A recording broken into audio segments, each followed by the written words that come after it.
좋은 아침입니다. 오늘은 시편 121편으로 새벽 기도회를 엽니다. 내가 산을 향하여 눈을 들리라. 나의 도움이 어디서 올까? 나의 도움은 천지를 지으신 여호와에게서로다. 여호와께서 너를 실족하지 아니하게 하시며 너를 지키시는 이가 졸지 아니하시리로다. 이스라엘을 지키시는 이는 졸지도 아니하시고 주무시지도 아니하시리로다. 천지와 만물과 우리 인생을 지으시고 지키시고 보호하시며 선한 길과 생명의 길로 인도하시는 주 하나님을 이 아침 찬양합니다. 이 아침 겸손과 감사로 광야의 이스라엘 백성에게 말씀으로 명하여 그들의 가라앉은 영혼과 줄인 삶을 만족해 하심처럼 오늘 우리에게도 말씀의 은혜를 베풀어 주셔서 그 풍성한 은혜를 얻게 하여 주시옵시고 그것을 누리며 또한 세상에 나누며 사는 주의 백성들 되게 하여 주시옵소서. 감사드리오며 예수님 이름으로 기도합니다. 아멘. 오늘 우리에게 주시는 하나님의 말씀은 신명기 5장 22절에서부터 27절 말씀입니다. 여호와께서 이 모든 말씀을 산 위, 불 가운데, 구름 가운데, 흑암 가운데에서 큰 음성으로 너희 총회에 이르신 후에 더 말씀하지 아니하시고 그것을 두 돌판에 써서 내게 주셨느니라. 산이 불에 타며 캄캄한 가운데에서 나오는 그 소리를 너희가 듣고 너희 지파의 수령과 장로들이 내게 나와 말하되 우리 하나님 여호와께서 그의 영광과 위엄을 우리에게 보이심에 불 가운데서 나오는 음성을 우리가 들었고 하나님이 사람과 말씀하시되 그 사람이 생존하는 것을 오늘 우리가 보았나이다. 이제 우리가 죽을 까닭이 무엇이니까? 이 큰 불이 우리를 삼킬 것이요 만일 우리가 우리 하나님 여호와의 음성을 다시 들으면 죽을 것이라. 육신을 가진 자로서 우리처럼 살아계신 하나님의 음성이 불 가운데에서 바람을 듣고 생존한 자가 누구니이까? 당신은 가까이 나아가서 우리 하나님 여호와께서 하시는 말씀을 다 듣고 우리 하나님 여호와께서 당신에게 이르시는 것을 다 우리에게 전하소서. 우리가 듣고 행하겠나이다 하였느니라. 아멘. 오늘 본문은 십계명을 받은 이스라엘 백성들의 반응을 소개하고 있습니다. 이스라엘 백성들은 이 하나님의 말씀, 십계명의 말씀을 받은 이후에 그 하나님의 위엄과 영광을 보고 두려움, 곧 경외감으로 감히 하나님 앞에 나갈 수 없음을 고백하고 있습니다. 그리고 이제 모세가 하나님과 회중 사이의 중재자가 되어서 하나님의 말씀을 대신 전하여 주길 요청하며 그렇게 전달된 하나님의 뜻을 듣고 행하겠다고 고백하고 있습니다. 본문 말씀을 묵상해 볼 때 무엇보다도 중요한 것은 말씀하시는 하나님과 말씀을 듣는 백성, 그리고 그 백성들이 말씀을 따라 준행하겠다는 것이 본문의 중요한 내용이라고 할 수 있습니다. 본문에서 말씀하시는 하나님과 말씀을 듣는 이스라엘이 어떤 존재인지를 먼저 살펴보기를 원합니다. 앞서서 십계명을 묵상해 볼 때에 사실 그 각 계명의 중요성보다 그 말씀을 주신 하나님이 더 중요함을 십계명에서 우리는 알 수 있습니다. 마찬가지로 본문에서도 그러한 것을 더욱 자세하게 알 수 있게 되는데 본문 22절은 하나님을 어떻게 소개하고 있습니까? 첫 번째로 여호와께서 이 모든 말씀을 산 위, 불 가운데, 구름 가운데, 흑암 가운데서 큰 음성으로 라고 말하고 있습니다. 오늘 처음 기도에서 낭독하여 드린 시편 121편 1절에 내가 산을 향하여 눈을 들리라 나의 도움이 어디서 올꼬 라는 말씀이 있었습니다. 이스라엘 백성에게서 산은 불변함과 산성처럼 견고함과 안전함을 말합니다. 하나님께서 산 위에서 말씀하셨다. 그것은 하나님께서 불변하시고 견고하시고 안전한 분이신 것을 말씀하고 있는 것입니다. 두 번째로는 또 불 가운데, 구름 가운데라고 소개하고 있습니다. 불은 십계명 이전에 이 4장 24절에서 소개하고 있는데 하나님은 소멸하시는 불이다. 이렇게 소개를 하고 있습니다.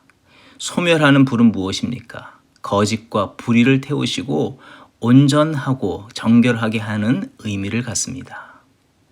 또 불과 구름은 하나님의 임재와 영광을 의미하면서 동시에 광야 40년 방황을 하였던 이스라엘 백성에게 있어서 불 기둥과 구름 기둥은 하나님의 인도, 보호를 상징하는 내용들입니다. 또 세 번째로 흑암 속의 큰 음성이다 라고 말씀하고 있는데 이것은 마치 창세기의 말씀을 연상하게 합니다.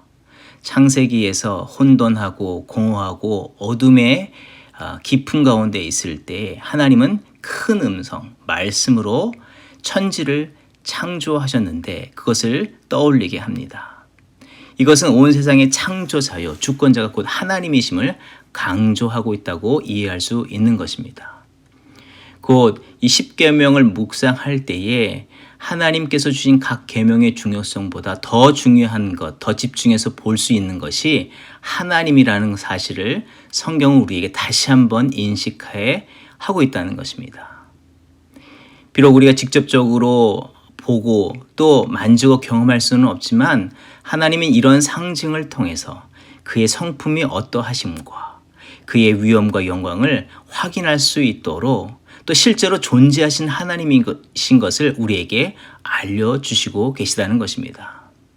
하나님은 높으시고 변함없으시고 그의 손에 그의 팔에는 권세와 능력이 있으십니다. 또 하나님은 살아 역사하시는 분이시고 온 세상과 만물의 주권자시고 구원자이시고 또 새 역사를 이루어 가시를 하나님이신 것을 본문은 더욱더 강조하면서 말씀하고 있는 것입니다. 그에 비해서 하나님께서 백성 삼으신 이스라엘 백성은 어떠한 존재입니까? 어떠한 모습입니까? 과거 이스라엘 백성은 400년 동안 애굽에서 스스로 구원할 수 없는 노예, 또 물질처럼 취급당하고 노역에 시달려 죽으면 버려지는 그런 존재요, 신분이며 상태였다는 것입니다. 하나님의 형상으로 지음받은 인간이었지만 죄와 사망에 갇혀서 그렇게 절망 가운데 넘어질 수밖에 없는 존재였다는 것입니다. 하나님의 약속으로 큰 민족을 이룰 그런 대상으로 바라볼 수 없는 어디 하나 신락 같은 희망도 보이지 않는 자들이었다는 것입니다. 또한 심지어 광야에서 불신하고 하나님의 뜻을 거절하다가 속절없이 광야에 죽어서 광야의 먼지와 모래같이 휘날려 버릴 수밖에 없는 그런 존재였다는 사실입니다. 그렇지만 오직 하나님의 은혜와 사랑으로 그들이 구원을 얻었고 또 하나님 안에 거함으로 말미암아 참된 하나님의 거룩한 형상을 회복하고 더 나아가 하나님의 역사를 이뤄갈 존재들로 변화되었다는 것을 본문은 또한 말하고 있는 것입니다. 그렇다면 그 백성 삼으신 이스라엘 백성 또 그 구원을 힘입은 우리는 어떤 삶을 살아가야 할지에 대해서 이 말씀은 우리에게 질문을 던지고 있는 것이라는 것입니다. 하나님은 우리에게 두 가지 내용을 생각하고 우리에게 실천할 것을 요청하고 있습니다. 하나는 기억하라는 것입니다. 출애굽기와 신명기에서 10계명이 공통적으로 나와 있는데 이곳에서 아주 중요한 강조점이라고 할 수 있는 것은 앞서서 우리가 살펴본 것처럼 너희는 누구이고 하나님은 어떤 분이신지를 기억하고 생각하라는 것입니다. 출애굽기 20장과 신명기 5장에서 안식일을 설명할 때에 그들의 과거의 형편들을 하나님은 소개를 하셨습니다. 출애굽기에서는 창조 이전에 이 혼돈했던 세상을 말하시면서 그런 가운데 하나님께서 이 모든 것을 새롭게 하셨다, 질서 있게 하셨다, 생명 있게 하셨다라고 하나님 자신을 소개하고 있습니다. 신명기 5장에서는 안식일을 설명할 때에 그들에게 있어서 애굽 땅에서 종되었던 그 이스라엘 백성의 현실들을 말씀하시면서 하나님이 그들을 그 강한 손과 표신팔로 구원하셨다고 말씀하고 있는 것입니다. 그 10계명은 단지 그 계명을 지켜야 한다는 것을 강조하는 것이 아니라 하나님이 하고 계시다. 하나님께서 이 일들을 이뤄 가시고 계시다. 하나님께서 은혜를 베풀고 계시다는 것을 모든 사람들이, 모든 민족들이 그것을 알고 기억하라는 것입니다. 또 하나님께서 함께 하실 때에 그 백성이 온전하여지고 능하여지고 또 하나님의 거룩한 일들을 이뤄갈 수 있음을 말하는 것입니다. 더 나아가서 하나님께서 함께 하실 때에 그들에게 하나님의 주권과 능력과 그 은혜가 임하여서 그들 안에 참된 안식과 평안이 임하게 된다는 것을 말씀하고 있다는 것입니다. 결론적으로 말하는 것은 하나님의 하나님 되심과 하나님의 온전하시고 신실하신 성품과 능력, 그것을 잊지 말고 살아가는 자들이 되어야 한다. 이제 약속의 땅, 이 젖과 꿀이 흐르는 가나안 땅 앞에 선 이스라엘 백성에게 하나님이 강조하여 말씀하시는 것은 하나님을 절대로 잊지 말라는 것입니다. 하나님을 잊어버리는 것은 앞으로 모든 것을 잃어버리게 될 수 있다는 것을 하나님께서 경고의 말씀으로 또한 주시는 것이라고 이해할 수 있는 것입니다. 믿음의 백성, 약속을 유업으로 받은 자는 이 명백한 하나님의 하나님 되심과 하나님 안에서 우리의 인생이 새로워진 것을 날마다 잊지 않고 기억하며 사는 인생이 되어야 하는 것입니다. 두 번째로는 날마다 듣고 들은 대로 행하라는 것입니다. 적어도 오늘 본문만 떼어서 볼 때에 22절과 27절을 괄호로 묶어서 본다면 27절에서는 하나님께서 말씀하셨다라고 시작을 합니다. 그리고 27절 마지막에서는 우리가 듣고 행하겠나이다 라고 표현되어 있습니다. 전능의 하나님으로부터 구원의 은혜와 구원의 은혜에 합당한 삶을 살아갈 그 길들을 제시받았다면 곧 그 말씀대로 준행하는 자가 되어야 할 것을 말씀하고 있는 것입니다. 마태복음 7장 24절의 말씀, 예수님께서 모래 위에 지은 집을 비유하여 말씀하실 때 그러므로 누구든지 나의 말을 듣고 행하는 자는 그 집을 반석 위에 지은 지혜로운 사람 같으니 라고 말씀하십니다. 이것은 하나님께서 우리에게 그냥 말씀으로 멈추는 것이 아니라 말씀을 삶으로 살아내기를 요청하고 있는 것입니다. 그래서 신명기 이 5장의 10여 명의 말씀 이전 이 4장 1절부터 반복해서 강조하여 말씀하신 바가 바로 듣고 행하라는 것입니다. 신명기 4장 1절의 말씀, 규례와 법도를 듣고 준행하라. 4장 2절, 여호와의 명령을 지키라. 4장 6절, 너희는 지켜 행하라. 4장 13절, 여호와께서 그의 언약을 너에게 선포하시고 너에게 지키라 명령하셨으니, 또 14절, 이 규례를 건너가 받을 땅에서 행하게 하려 하심이라.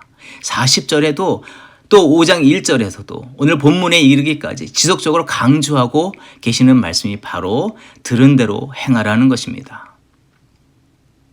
그러나 반대로 그 위험하신 하나님, 그 진리와 생명의 말씀, 은혜로 이끄는 그 말씀을 들었음에도 준행하지 아니하는 자는 약속의 기업을 유업으로 받지 못할 뿐만 아니라, 다시 언급한다면 마태복음 7장 26절의 말씀처럼 나의 이 말을 듣고 행하지 아니하는 자는 그 집을 모래 위에 지은 어리석은 사람 같으니, 모래 위에 세운 집처럼 인생이 그대로 주저앉는 결과를 맞게 된다고 말씀하고 계시는 것입니다.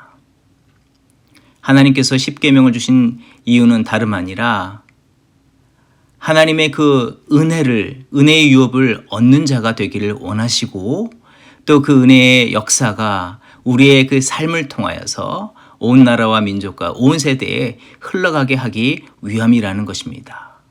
신명기 5장 10절의 말씀, 나를 사랑하고 내 계명을 지키는 자에게는 천대까지 은혜를 베푸느니라.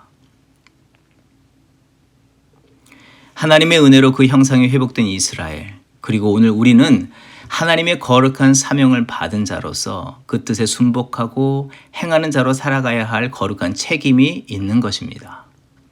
이를 준행해 나갈 때 우리에게는 한없는 복과 은혜가 임할 뿐만 아니라 하나님께는 기쁨과 영광이 돌려지게 될 것입니다.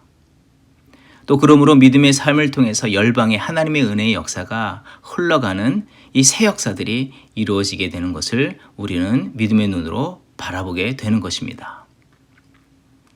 혹 우리의 형편과 상황이 그 말씀을 이루어가기 힘들지라도 주를 더욱더 신뢰하고 의지하고 은혜를 구하며 올곧이 믿음의 길을 걷는 우리가 되기를 소망합니다. 특별히 오늘 우리의 삶을 통해서 하나님의 참된 뜻을 실천하며 이뤄가는 성도님들과 타코마 중앙장로교회 온 성도가 되시기를 주의 이름으로 축원을 드립니다. 기도하겠습니다. 이스라엘 백성에게 하나님을 기억하고 주의 거룩한 뜻을 지켜 행하라고 말씀하심처럼 오늘 우리에게 이 말씀에 우리는 순종하기를 원합니다. 하나님, 그렇지만 여전히 우리 안에는 자만과 교만, 이기심에 가득하여서 온전히 하나님의 뜻을 알려고도 하지 아니하고 또한 따르지 않는 이 본성적인 이 죄된 마음들이 가득함을 고백을 드립니다. 병들고 굳어진 마음과 생각, 삶의 자리들을 다시 한번 주의 말씀으로 비춰주시고 또 그 말씀으로 우리를 씻겨주시고 새롭게 하여 주시옵소서. 그 은혜에 합당한 삶을 이뤄가게 하시고 그로 인하여서 주의 영광이 나타나는 역사가 있게 하여 주시옵소서. 하나님, 오늘은 특별히 6.25 전쟁이 일어난 지 70년이 되는 날입니다. 전쟁과 분단이라는 커다란 아픔과 상처가 여전하지만 하나님의 자비하심과 긍휼하심으로 이제 다시 남과 북이 주의 말씀과 거룩한 섭리 속에서 서로 용서하게 하시고 사랑하게 하시고 화목하게 하여 주셔서 주님 안에서 통일을 이뤄가게 하여 주시옵소서. 복음 안에서 하나된 남과 북이 주의 오시는 그날까지 복음 증거의 역사에 귀하게 쓰임받게 하여 주시옵소서. 또한 동일하게 우리의 삶에 무너지고 깨어지고 갈라진 곳곳에 주의 은혜와 자비와 긍휼을 베풀어 주셔서 치유받게 하시고 회복되게 하시고 새로워지게 하여 주시옵소서. 갈등과 반목, 상처와 아픔을 씻어 주시옵소서. 새로움을 꿈꾸게 하시고 주의 뜻 안에서 힘차게 그 일들을 이뤄가는 주의 백성 자녀들, 교회 공동체 되게 하여 주시옵소서. 모든 것 감사드리며 예수님의 이름으로 기도합니다. 아멘.